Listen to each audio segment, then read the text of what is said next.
Hi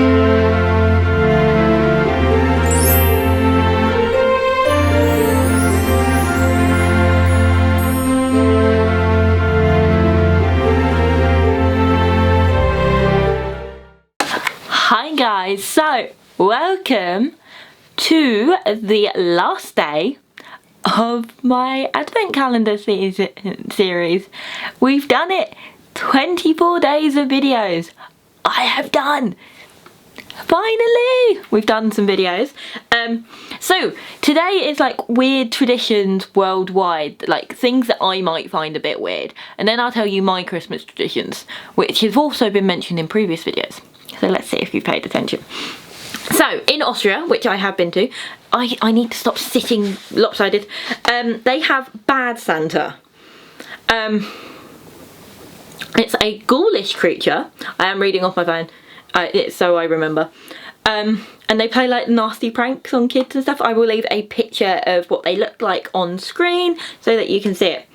In Caracas, which is in Venice, which is the Venezuelan capital, they have roller skate mass, which is quite cool. So it says the tradition is so well established that the city streets are closed to traffic from 8 AM on the day, so that the skating congregation can get to church safely. That's so cool. So when they go to mass on Christmas Day, on Christmas morning, to obviously it's Catholicism and things like that, to go have the like morning mass, they go on roller skates. That's sick. The Yule Cat from Iceland is a festive tradition where a giant cat is said to roam the snowy countryside at Christmas time. I will insert the little picture that they've got on this website, but it's cool.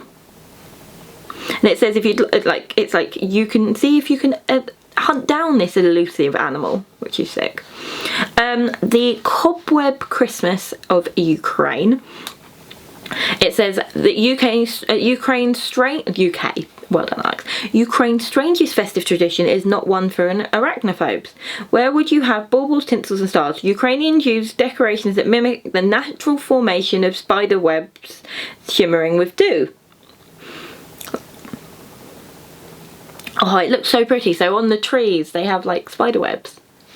It's really pretty, and it looks like they do it with string, but it's because spider webs are also considered lucky in Ukrainian culture, which is cool.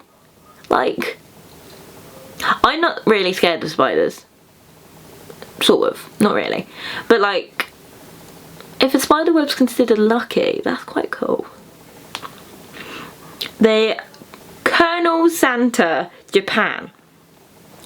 So, back in 1974, the American fast food restaurant KFC released a festive marketing campaign in Japan.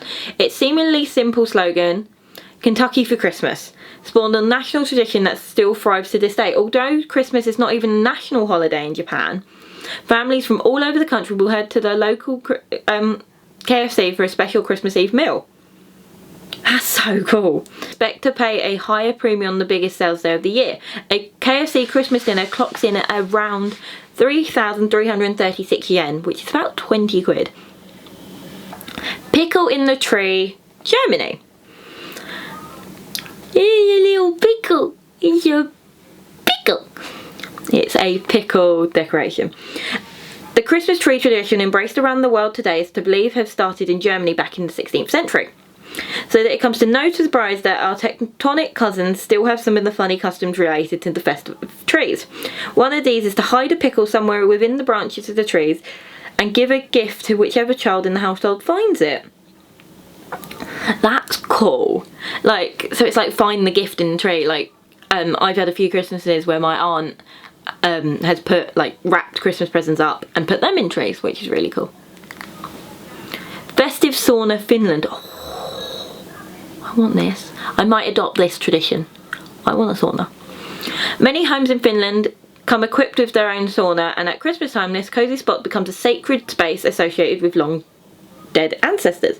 On Christmas Eve it's customary to strip naked and take a long and respectful stint in the sauna, which is also believed to home a legendary sauna elf Okay, wouldn't put those two together. So, what I can think of is, you know, in Mulan when she goes into the room with all her ancestors, that's what Finland sees their saunas as. Like, on this day you go in and you sit there in silence and you respect your ancestors and pray to them and like say thank you for all they've done for you and everything like that. That's quite a cool idea.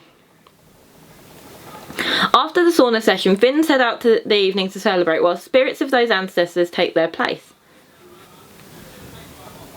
That's cool. Shoe by the Fire, the Netherlands. This shoe's got carrots in it. And a letter. Every year in the days leading up to December 5th, Dutch children eagerly place their shoes by the fire in hopes that Sinterklaas will fill with small gifts and treats in the night. Traditionally, carrots are left in the shoes for companions as Sinterklaas, I can't read, a white horse named Amerigo. In the olden days, the naughty children would have received a potato in lieu of gifts, but potato punishment is no longer considered an appropriate scare tactic. That's because the kids would just give it to their parents and be like, can you cook this for me, please? But yeah, that's quite a cool tradition. It's not, like, obviously it's not, like, for us Brits and probably Americans and very British places, like, I say British, but very English places, putting out like milk and cookies or milk and like brandy and mince pies or whatever you leave out for Santa Claus and the reindeer.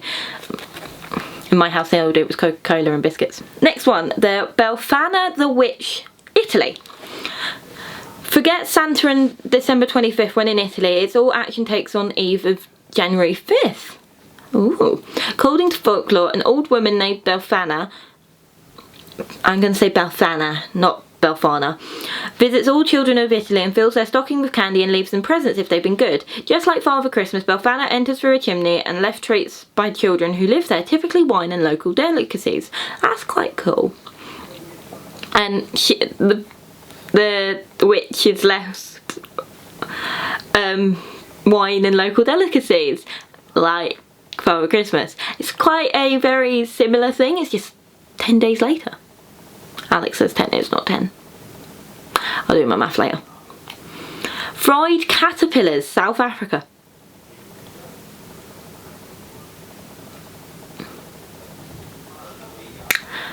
Okay then. When you think Christmas food, mince pies and turkey are often high on the list. In South Africa, however, it's creepy crawlies that local children look forward to. Nah. The pine tree emperor moth, or Christmas caterpillar, is covered in very festive hues, giving all who swallow a little extra luck for the coming year. What? You feed your children caterpillars? I'm not trying to offend anyone, but it just baffles me. That actually baffles me. The alternative Christmas tree in New Zealand, because obviously when Christmas happens in Australia and New Zealand, it is very hot. Very hot. Very, very hot. But yeah, they use, it's a beautiful tree. It's a Pohutukawa? I'm going to leave it on screen. I don't actually know how to say it. I've tried. The first mention of the tree was from an Austrian geologist in 1867.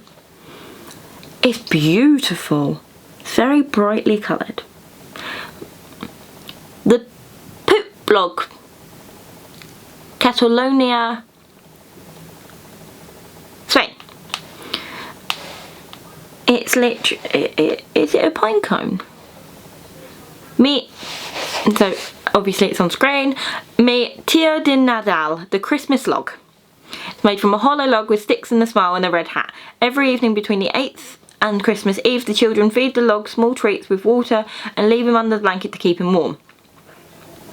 On Christmas Eve, things get weird. Children are tasked with beating the log with sticks while singing traditional songs which include lyrics such as poop blog, poop nuggets, hazelnuts and matto cheese. If you don't poop well, I'll hit you with a stick, poop blog. Okay. After Tio Dinado is properly beaten and serenaded, the log magically poops out presents and candy where he's considered useless and thrown in the fire for warmth. So they look after this log for like half a month and then start smacking it because that's how they get their presents. Okay. And the last one that I have is the Yule Goat Sweden. So, last but not least, ta-da, we have one more Christmas tradition from Sweden. The Yule goat dates back to at least the 11th century, where they are mentioned of man-sized goat figure led by St. Nicholas, who had the power to control the devil. The Yule goat, as you can imagine, has changed quite a bit throughout history. In the 17th century, it was popular for young men to dress as goat creature and run around pulling pranks and demanding gifts. By the 19th century, the goat became a good friend and giver of gifts. Instead of Father Christmas, the men in the family would dress up as the goat and give gifts to the entire family. Today, the man goat is no longer, and the Yule goat has taken modern history as traditional Christmas ornaments on the tree throughout Sweden. In the larger cities, giant versions of these goat ornaments are created out of straw and red ribbons. As you may have anticipated, a giant creature made out of straw is easy prey for pranksters with fireworks, and many Yule goats meet their demise each year. That's quite a good way to end, because it's on like a very, like, it's a history part. And so my Christmas traditions, Christmas Eve, Chinese. That is a tradition that Liam's going to have to adopt, because Chinese Christmas Eve. It has been for years in my life. Chinese Christmas Eve. Christmas Day, I get out, open my presents in my pyjamas, and then we all get dressed up for dinner.